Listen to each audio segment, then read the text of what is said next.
The Grand Assembly Hall stretched across 3 kilometers of polished crystal floors. Above, the dome displayed a perfect simulation of the galaxy, stars glittering like diamonds scattered across black velvet. Representatives from 847 species gathered in their designated sections, each area modified to suit different atmospheric needs, gravity preferences, and sensory requirements. Ambassador Vexthara of the Krell Concordat adjusted his translator implant and scanned the chamber with his 3 primary eyes. Something felt wrong. After 600 years of diplomatic service, he had learned to trust his instincts. The Millennial Assembly only happened once every 1,000 standard years, and every species considered it sacred. Missing it was unthinkable. Yet the human section stood empty. The seats designed for bipedal mammals sat vacant. No delegation, no junior attachés, not even a holographic representative. Vexthara's neck scales rippled with confusion. Humans were many things: emotional, unpredictable, often frustratingly stubborn. But they had never been discourteous. They understood protocol better than species who had been traveling the stars for 10,000 years. He turned to his assistant, a young Krell named Vexthara. "Contact the human embassy. Find out where their delegation is." Vexthara worked his communication device for several minutes, his scales gradually shifting to a pale color that indicated distress. "Ambassador, I cannot reach them. The embassy's communication channels are active, but no one responds.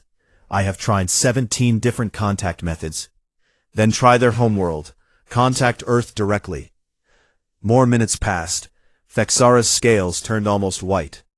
"Sir, Earth's planetary communication network is operational, but there are no responses." As if no one is there to answer.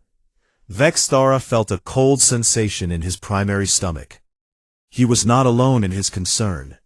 Across the chamber, other delegations were noticing the absence. The insectoid Thessians chittered nervously in their section. The crystalline Valorians pulsed with confused colors. Even the usually aloof Sarathi seemed troubled, their telepathic field projecting unease. The assembly's speaker, an ancient being from the eldest choir, called the session to order. Her voice resonated through every translator simultaneously. "We acknowledge the absence of the human delegation. Has anyone received word from them?" Silence answered her. Not the peaceful silence of meditation, but the uncomfortable silence of collective ignorance. "Very well," the speaker continued. "We shall proceed. If humanity wishes to explain their absence, they may request a special session later." But as the formal proceedings began, Vexthara could not concentrate. He kept looking at those empty seats. Humans had attended every major council event for 3 centuries. They had been present at trade negotiations, peace summits, scientific symposiums, and cultural exchanges. They were always there, always helpful, always ready to volunteer for the difficult tasks no one else wanted. During the first recess, Vexthara approached Ambassador Qualities of Light, a Valorian he had worked with many times. The crystalline being hummed with concern. "You are worried about the humans too," Vexthara said. It was not a question. "Indeed. I have sent probes to their 3 nearest colonies. All show the same pattern. Power systems operational, life support functioning, cities intact, but no humans, no biological signatures at all. Could it be a plague? Some terrible disease? If so, where are the bodies? Where are the medical emergency broadcasts? There is nothing, just emptiness." Over the next 3 days, reports began flooding in from across the galaxy. Every human colony was the same, abandoned, but not destroyed. Their ships remained in orbital docks. Their homes still contained personal belongings. Food sat in storage facilities. But the humans themselves had vanished. The assembly dissolved into chaos. Some species demanded immediate investigation. Others suggested humanity had finally achieved some form of ascension to a higher dimensional plane. something their religions and philosophies often mentioned. A few, particularly the militaristic Korvax Empire, suggested this might be an elaborate trap. Vexthara listened to all the theories, but none satisfied him. He had known humans. He had worked alongside them for 2 centuries. They were practical, grounded, and deeply social. They loved to explain things, to share their thoughts, to communicate constantly. If they had achieved ascension, they would have announced it. If they faced catastrophe, they would have called for help. If they had discovered something dangerous, they would have warned everyone. This silent departure was completely unlike them. The council formed an emergency committee. Vexthara volunteered immediately. So did representatives from 40 other species. They divided the human territory into investigation zones and prepared to search every abandoned facility for clues. Before he left for Earth, Vexthara stood once more in the empty assembly hall, looking at the human section. He remembered the first time he had met a human diplomat, a woman named Sarah Chen. She had been so enthusiastic, so eager to learn about other cultures. She had made mistakes, committed diplomatic blunders that made experienced ambassadors wince, but she had apologized sincerely and learned quickly. Over the decades, he had watched humans grow into their role in the galactic community. They became the species others called when translation failed, when negotiations stalled, when technical problems seemed unsolvable. They approached every challenge with determination and creativity. They had been useful, very useful. But now they were gone, and Vexthara realized something that made his scales tingle, with an emotion he rarely felt: fear. As he looked around the vast assembly hall, at the hundreds of species, each keeping to their own sections, each maintaining careful distance from old rivals and uncomfortable neighbors, he wondered something troubling. When was the last time any of them had worked together without human involvement? When was the last time he had personally collaborated with a Zarathi or a Thracian on anything significant? Humans had always been there, bridging gaps, making connections, smoothing over difficulties. What happened now that they were gone? The stars in the dome above continued their slow rotation, uncaring and eternal. But for the first time in his long life, Vexthara looked at that display and felt very small and very alone. He turned away from the empty seats and headed toward his ship. There were answers somewhere, and he would find them. He had to, because the alternative, that humanity had simply decided to leave without explanation, raised questions he was not ready to face. The investigation would take him to Earth, to the homeworld of these strange, helpful, and now absent creatures. Whatever he found there would change everything. 3 months had passed since humanity vanished, and the galaxy was beginning to understand what it had lost. The first major crisis hit the Thracian mining colonies in the Kepler sector. These massive operations extracted rare minerals from asteroids, feeding the industrial complex that supplied half the galaxy with essential materials.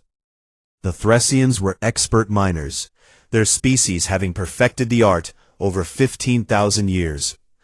But their newest equipment, installed just 5 years ago, was different. Foreman Clickthar stood in the equipment bay, staring at the silent quantum drill. The massive machine, 3 stories tall, sat dormant.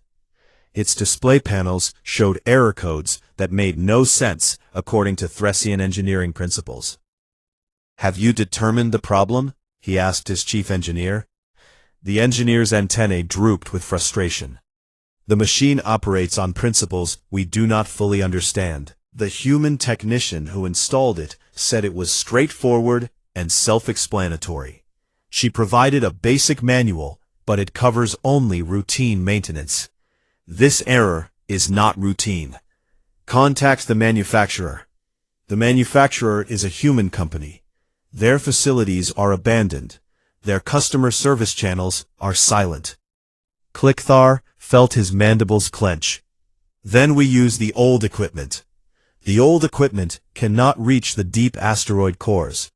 We replaced it because the quantum drills improved efficiency by 400%. Without them, we can only access 30% of our current contracts. The news spread quickly. The Thracian mining operations, which supplied critical materials to 200 worlds, would now operate at a fraction of capacity. Delivery contracts would be broken. Prices would skyrocket. Industries that depended on steady supply would suffer. It was only the beginning. On the Zarathi Medical Station Harmony of Light, Chief Physician Ventral faced a different crisis.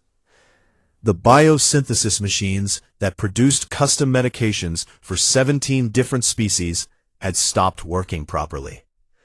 These machines were marvels of technology, capable of creating complex pharmaceutical compounds adjusted for alien biology. A human medical engineer named David Park had modified them 8 years ago. He had spent 6 months studying Zarathi medical practices and then upgraded their entire system.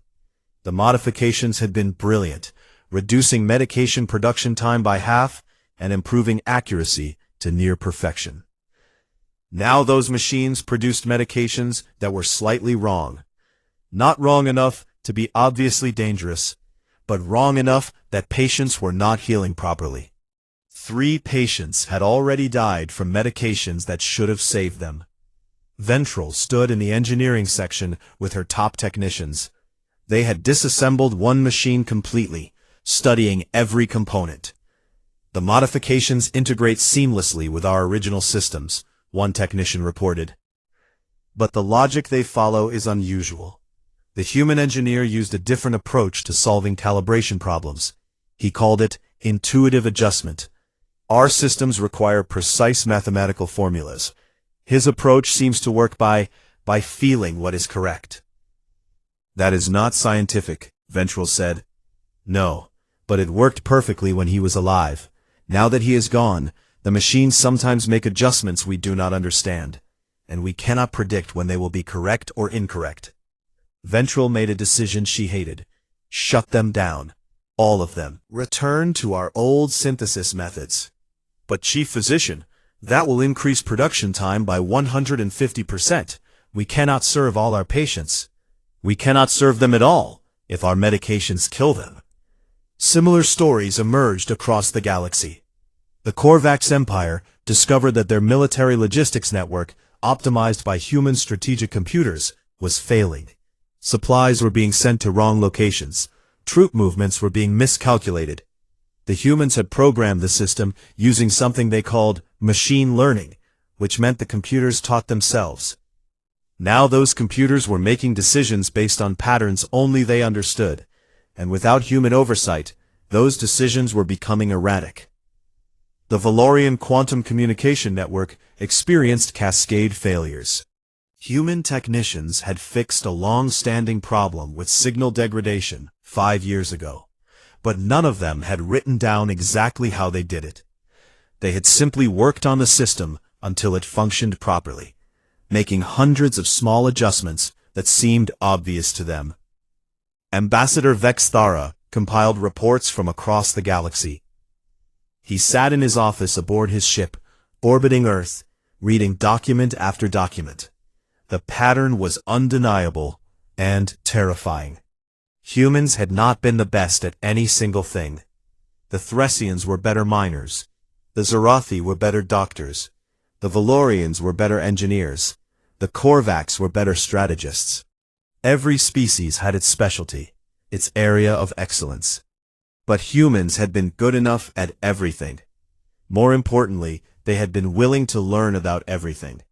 They studied Thracian mining, Zarathi medicine, Valorian engineering, and Korvax strategy. Then they found ways to make all of it work better. Not by replacing it, but by improving it in small ways that accumulated into major advantages. They had been fixers, connectors, the people you called when something did not quite work right, when two systems needed to talk to each other, when a problem had no obvious solution. And they had been doing it quietly, helpfully, for 300 years, until the entire galactic civilization had restructured itself around their presence. Vextara received a message from the Council. Trade routes were failing. The efficient pathways that human navigators had calculated were revealing hidden problems. Ships were arriving late. Fuel consumption was higher than expected. Accidents were increasing. Another message arrived. The hegemony of Troll and the Voss Collective had exchanged hostile fire for the first time in 80 years. The human diplomatic corps had maintained a peacekeeping station between their territories, constantly mediating small disputes before they escalated. That station still floated in space, fully operational, but empty. Another message. 17 agricultural worlds were facing food shortages. The crop rotation systems that human agronomists had designed were failing as local conditions changed. The humans had always adjusted the systems in real time, making small corrections based on weather, soil conditions, and pest patterns. Without them, the rigid program schedules were proving inadequate. Vextara put down his communication tablet and looked out at Earth below. The blue and green planet turned slowly, its cities still lit, its satellites still functioning. Everything humans had built remained. Only the humans themselves were missing. He thought about Sarah Chen, that first human diplomat he had met. She had asked him once why the Krell had never made contact with the neighboring Thracian colonies, despite being close neighbors for 1,000 years. We have little in common with them, he had answered.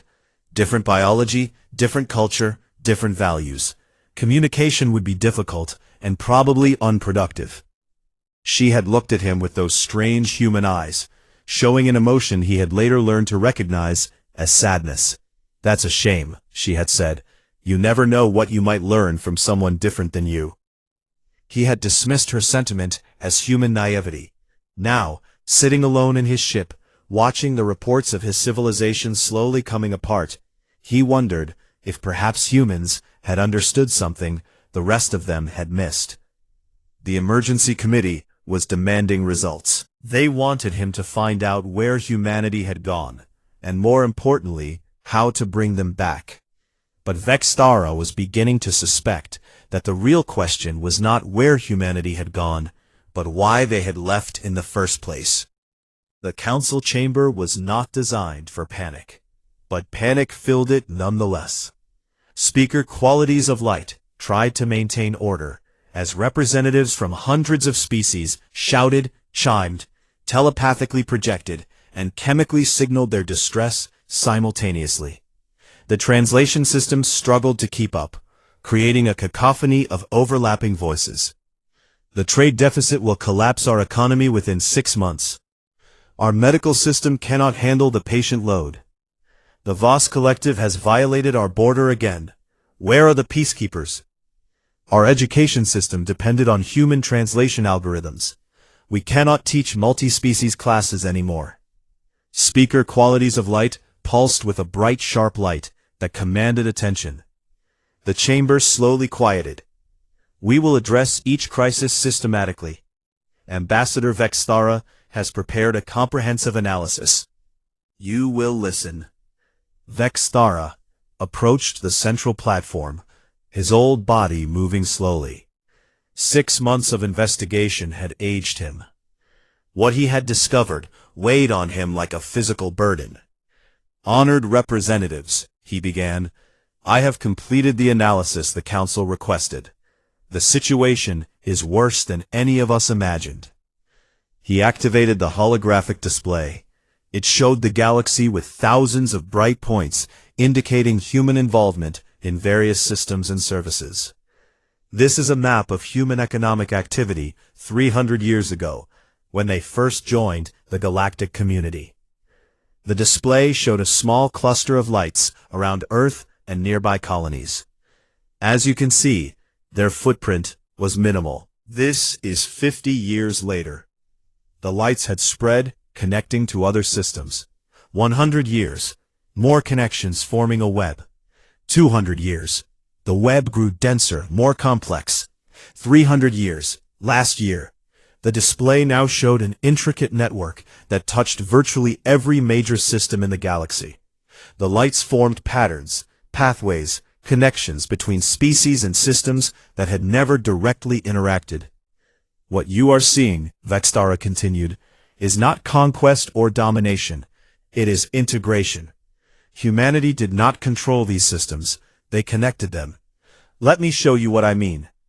He zoomed in on a specific cluster. The Thracian Mining Guild and the Valorian Manufacturing Cooperative.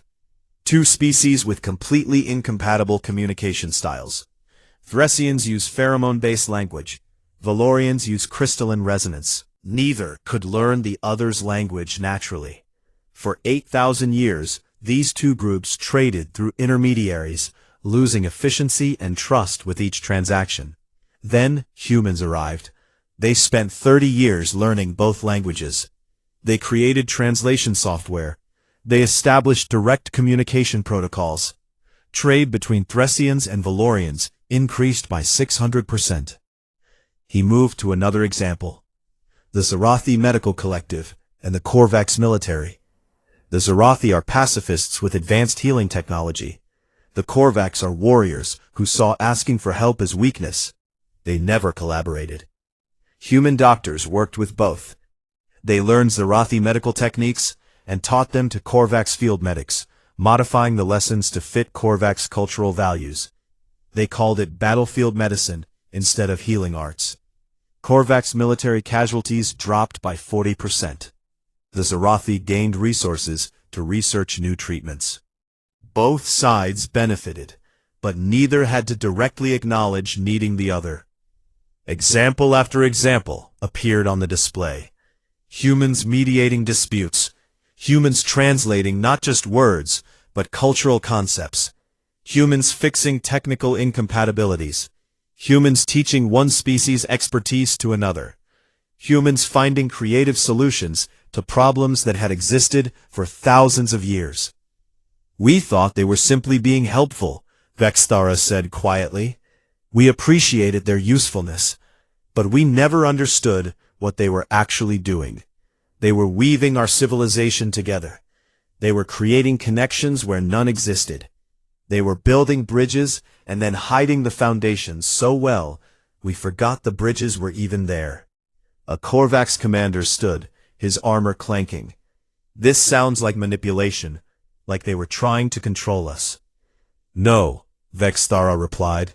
They gained nothing from it except our appreciation, which we gave sparingly. They received no special privileges. They held no unusual power in the council. They simply helped, constantly, in 10,000 small ways every day. A Thracian delegate chattered a question. Why? What did they want? I have asked myself that question for 6 months.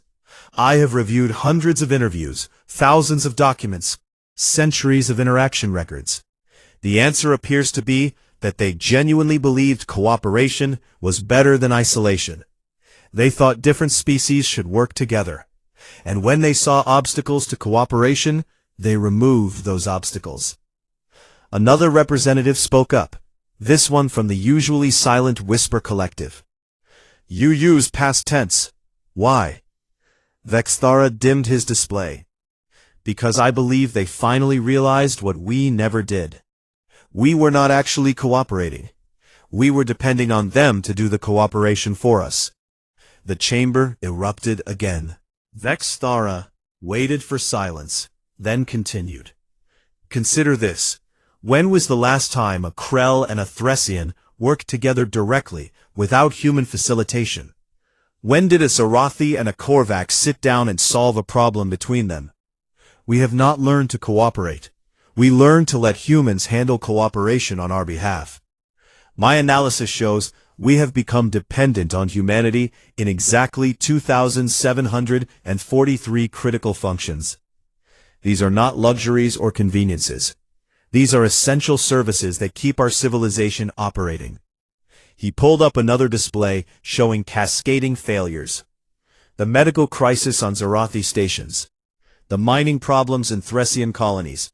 The communication network failures. The breakdown of trade routes. the resumption of conflicts between species.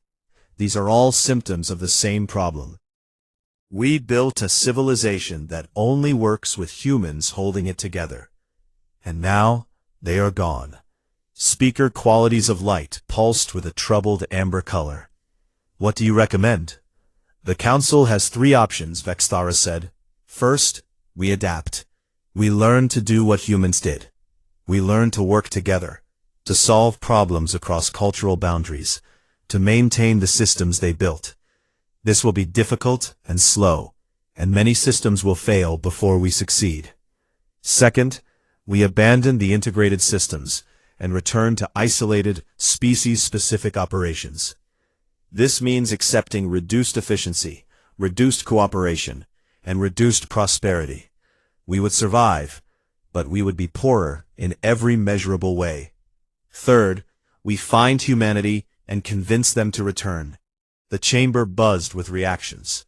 Finally, a Valorian council member hummed a question. You said convince them. That suggests they left voluntarily. Do you believe this? Vexthara had been dreading this question. Yes, I believe they chose to leave. Why? I do not know. That is the most troubling part. If they left voluntarily, they must have had a reason important enough to abandon 300 years of work, a reason that made them think leaving silently was better than explaining. He paused, his scales shifting to show deep uncertainty. And I believe we will not like that reason when we discover it. The council voted. Option 3 won by overwhelming majority. Find humanity. Learn why they left. Bring them back, whatever the cost. Vexthara accepted command of the search expedition. 50 ships from 20 species would scour the galaxy. They would find answers. But as he prepared his vessel, Vexthara looked at his crew, all different species, working together efficiently under his command. And he realized that his own crew depended on 2 human translators, 1 human technical specialist, and 1 human administrative coordinator to function smoothly. Except those positions were now empty, and his crew was already showing strain, small conflicts emerging, miscommunications causing delays. Even in the search for humanity, they needed humanity's help. The irony was not lost on him. The search fleet moved through space like a scattered constellation. 50 ships from 20 different species, all pursuing the same impossible goal. Find humanity. Bring them home. Save the galaxy from falling apart. Vexthara commanded the fleet from his flagship, though commanded was perhaps too strong a word. Without human administrative coordinators, simple tasks became complex negotiations. The Korvax ships wanted to move in military formation. The Valorian vessels needed to maintain specific distances for their crystalline communication networks. The Thracian mining ships were slow, but insisted on including deep space scanning equipment. The Zarathi medical ships required frequent stops to maintain their biological systems. Every decision required compromise, and compromise required communication, and communication required patience that was wearing thin. This is why humans were valuable. His second-in-command, a young Krell named Vexthara, observed. They would have resolved these conflicts in minutes. Then we must learn to resolve them ourselves, Vexthara replied, though he felt the weight of those words. He spent hours each day simply coordinating between species who had worked together for centuries, but never actually learned to talk to each other directly. The search itself followed a logical pattern. Human ships had been spotted heading toward the galactic rim, the empty space between spiral arms. It was a region called the Dark Desert by most species, a vast expanse of nothing where stars were rare and resources non-existent. No species had ever successfully established colonies there. It was simply too empty, too far from everything. But humans had gone that way. Multiple independent reports confirmed it. A Valorian trade ship had seen a convoy of human vessels heading in that direction. A Korvax patrol had logged similar sightings. Even automated monitoring stations had recorded human ships passing through, all heading the same direction. Into nothing. The first major discovery came 3 months into the search. A Thracian scout ship found something on the edge of explored space, a structure floating in the void. It was not a station or a ship. It appeared to be a monument. Vexthara's fleet converged on the coordinates. As his ship approached, he saw what the scout had found. It was a simple obelisk, perhaps 30 meters tall, made of stone and metal.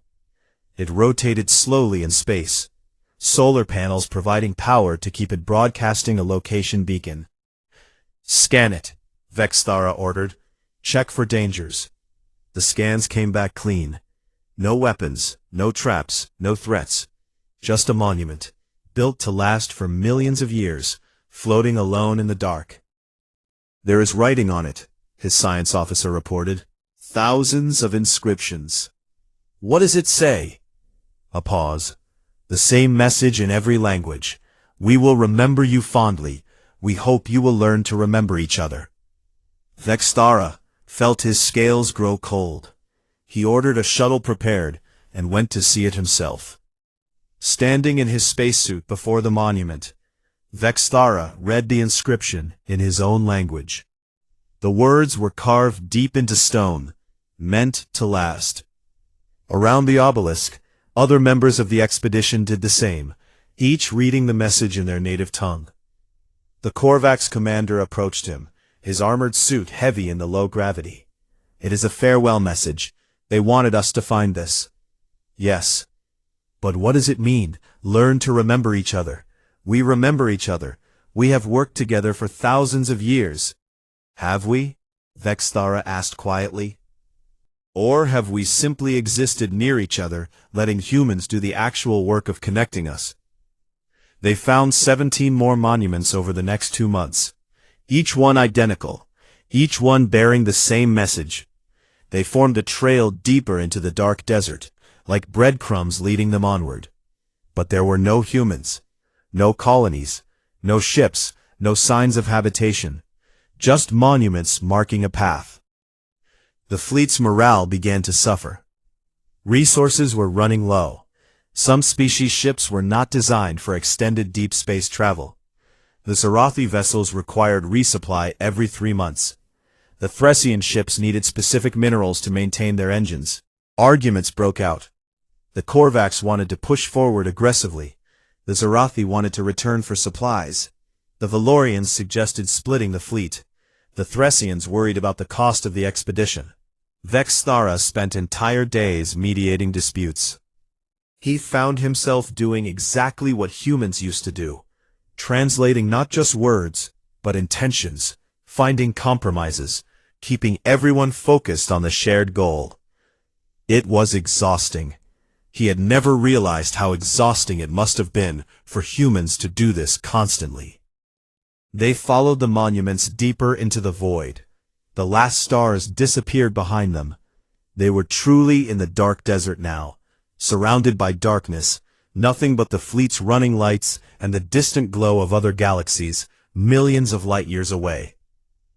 Then the monuments stopped. The fleet reached the location where the next monument should have been, but found only empty space. They searched for days, scanning in every direction, but there was nothing. "Did we miss it?" Vexthara asked. "No," Vexthara said, studying the pattern. The monuments were spaced evenly, precisely calculated to be easily found by anyone following the trail. "This is where the trail ends. But there is nothing here. No humans, no colonies, no evidence of where they went." Vexthara looked at the emptiness around them. Perhaps that is the point. He called a meeting of all the ship captains. They gathered via holographic conference. 20 different species, all looking to him for answers he did not have. "We have reached the end of the trail," he announced. "There are no more monuments. There is no sign of humanity beyond this point." "Then we continue searching," the Korvax commander insisted. "Search where?" a Valorian captain hummed. "The dark desert extends for millions of light years. Humanity could be anywhere, or nowhere. Perhaps they traveled beyond our galaxy entirely. We cannot return empty-handed, a Thracian delegate chattered. Our civilization is collapsing without them. Is it? Vexthara asked. The question silenced them. Is our civilization collapsing? Or is it merely changing, struggling to adapt to their absence? A Zarathi captain spoke, her voice soft. You think they do not want to be found. I think they left a trail just long enough to bring us here, to this place, far from everything we know. I think they wanted us to follow them into the empty darkness and find nothing. I think that is the message. What message? The Korvax commander demanded. That they are gone, truly gone, that we cannot rely on them anymore, that we must figure out our own path forward. The holographic conference erupted into arguments. Some wanted to continue searching, others wanted to return home. Still others suggested establishing a permanent monitoring station to watch for human activity. Vexthara let them argue. He was beginning to understand what humans must have felt. Watching species who had been spacefaring for thousands of years behave like children fighting over toys. Finally, he spoke again. We will vote. Those who wish to continue the search, knowing it might take years or decades with no guarantee of success, indicate now. About half the captains voted to continue. Those who wish to return to council space and focus on adapting to humanity's absence, indicate now. The other half voted to return. The fleet was split. There would be no unanimous decision, no clear consensus, just different groups choosing different paths, each convinced their way was correct. Very human, Vexthara thought, with bitter amusement. He made his decision. I will continue the search with those who wish to. The others may return. Each ship must choose its own path. In the end, 15 ships stayed with him. 35 turned back. As Vexthara watched the returning ships disappear into the distance, their engines growing fainter, he felt very alone. Humanity had vanished into this darkness, and now he was following them. But something told him that even if he searched for 100 years, he would not find them unless they wanted to be found. The monuments had delivered their message clearly. We are gone. We will not return. Learn to survive without us. The question was whether the galaxy could learn that lesson before it destroyed itself. 5 years had passed since humanity vanished, and the galaxy looked very different now. Vexthara stood once more in the council chamber, but it was emptier than he remembered. Only 500 species maintained active delegations now. Nearly 300 had withdrawn into isolation, closing their borders and focusing on their own territories. The great galactic civilization was fracturing into suspicious, separate kingdoms. He was older now, his scales dulled with age and exhaustion. The search had continued for 2 more years before he finally admitted defeat and returned home. Humanity was gone, truly completely gone. Whatever path they had taken led beyond the reach of any species in the galaxy. The reports he reviewed each day painted a grim picture.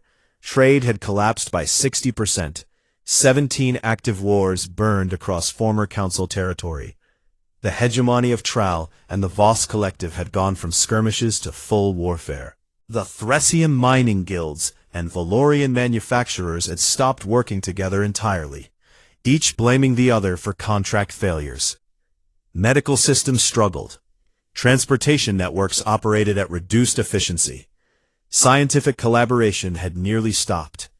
Every species that could do so returned to self-sufficiency, trusting only their own kind.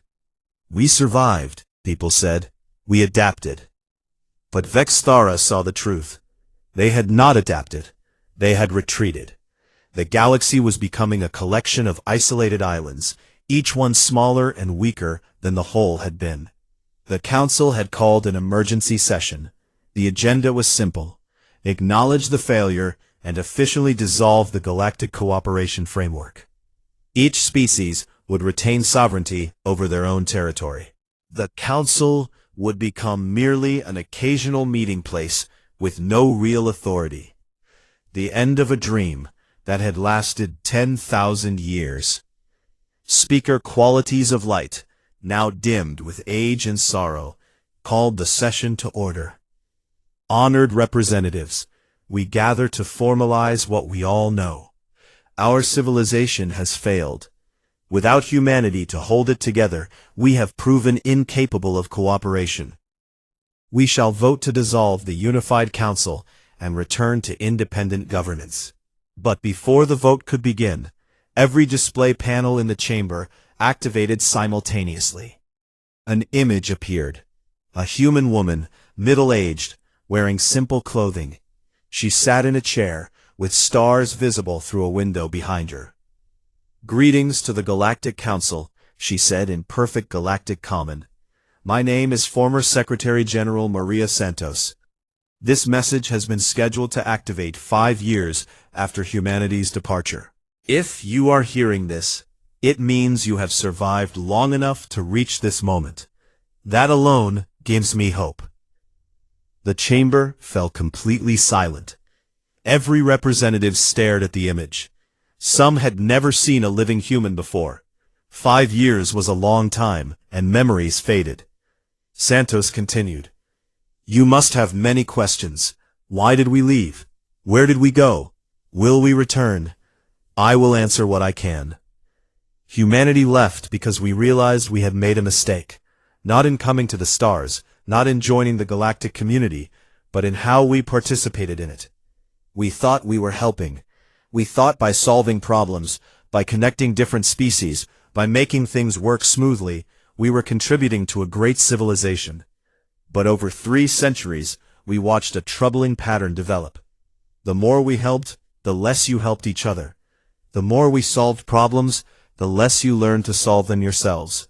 We became not partners, but caretakers. And you became not a community, but dependents."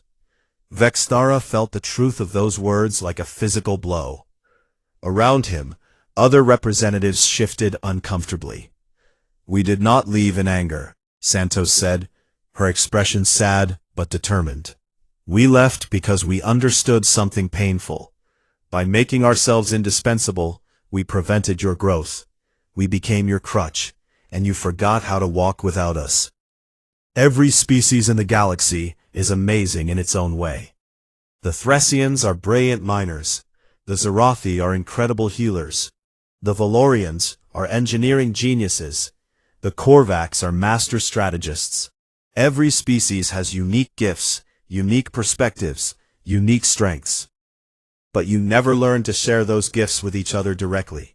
You shared them through us. We were the translators, the mediators, the fixers, and in doing so, we robbed you of the opportunity to truly understand each other." She leaned forward, her eyes intense. "Do you know why humans were good at connecting different species?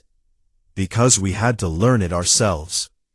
Earth had hundreds of different cultures, thousands of languages, countless conflicts. We spent thousands of years learning to bridge those differences. We made every possible mistake. We had terrible wars, devastating miscommunications, tragic failures. But we learned. Slowly, painfully, we learned that cooperation was better than isolation, that understanding was better than assumption, that working through difficulties was better than avoiding them.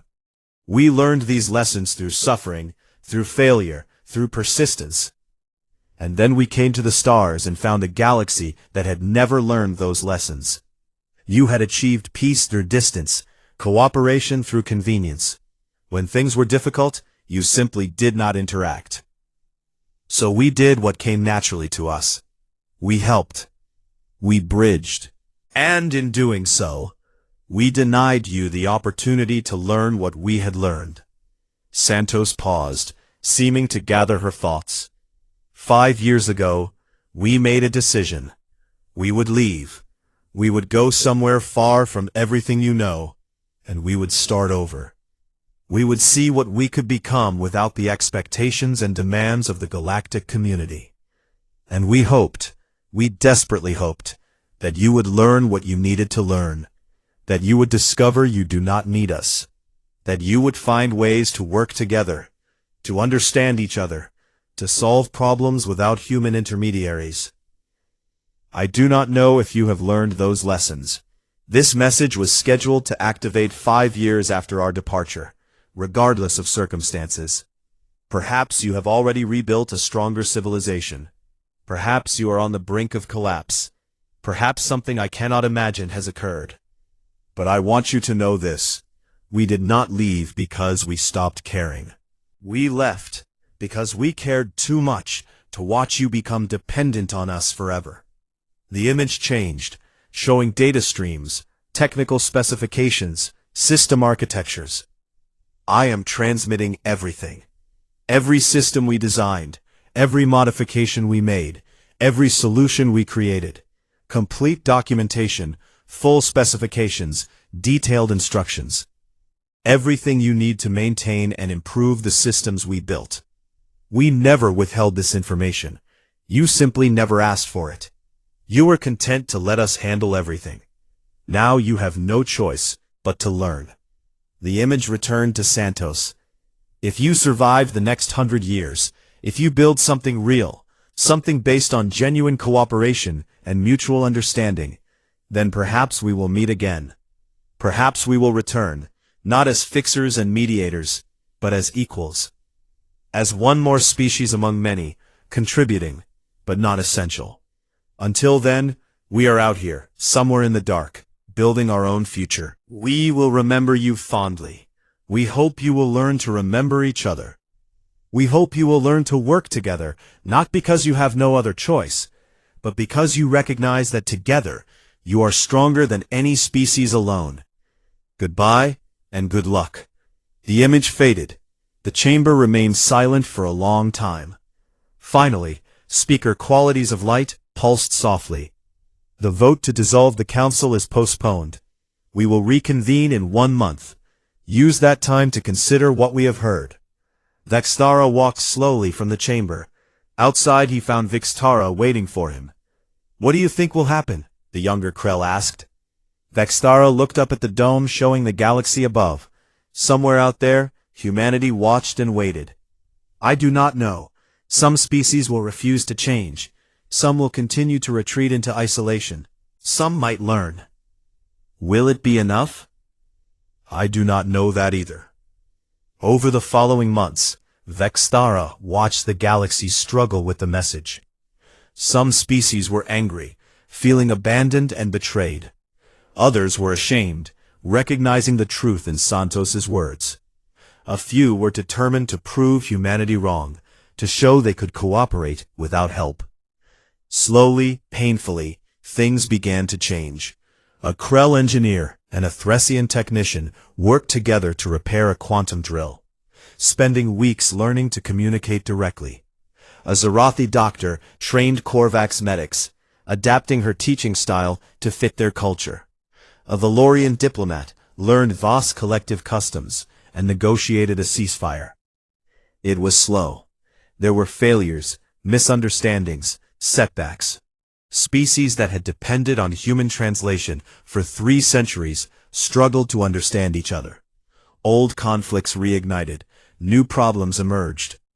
But there were also successes, small victories, moments when 2 species who had never worked together figured out how to do so. Moments when someone solved a problem without human help. Moments when the galaxy remembered it had existed for millions of years before humanity arrived. Vextara established a program training diplomats from different species to do what humans had done, to bridge, to connect, to translate not just words, but understanding. It was difficult. Most failed, but a few succeeded, and they trained others.